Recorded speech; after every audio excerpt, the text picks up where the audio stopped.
திருப்பூர் வடக்கு சட்டமன்ற தொகுதியில் அதிமுக சார்பில் போட்டியிடும் முன்னாள் அமைச்சர் MSM ஆனந்தன் திருப்பூர் ஒன்றியத்திற்குட்பட்ட கணக்கம்பாளையம் ஊராட்சி பகுதியில் தீவிர பரப்புரையில் ஈடுபட்டார். கணக்கம்பாளையம் பிரிவு பொன்விழா நகர், வாஷிங்டன் நகர், ஐயம்பாளையம், கஸ்தூரிபாய் நகர் உள்ளிட்ட பல்வேறு பகுதிகளில் வீதி வீதியாக சென்று பொதுமக்களை சந்தித்து அவர் வாக்கு சேகரித்தார்.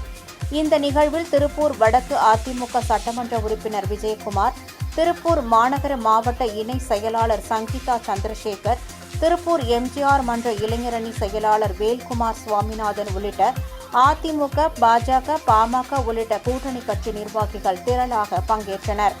இதனைத் தொடர்ந்து கஸ்தூரிபாய் நகர் பகுதியில் நடைபெற்ற பரப்புரை கூட்டத்தில் பேசிய அதிமுக வேட்பாளர் MSM ஆனந்தன், கடந்த 10 ஆண்டு கால அதிமுக ஆட்சியில் ஏழை எளிய மக்களுக்கு பல்வேறு திட்டங்களை கொடுத்தவர் மறைந்த முதல்வர் ஜெயலலிதா எனவும், அதிமுக ஆட்சி அமைந்தவுடன் விலைவாசி கட்டுக்குள் கொண்டுவரப்படும் எனவும் உறுதிபட கூறினார்.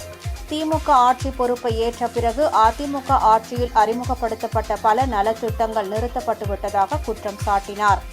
கடந்த அதிமுக ஆட்சியில் ஒரு குடும்பத்தின் சராசரி ஆண்டு செலவு 3 லட்சம் ரூபாயாக இருந்த நிலையில் தற்போது 8 லட்சம் ரூபாயாக உயர்ந்துவிட்டதாக MSM ஆனந்தன் விமர்சித்தார்.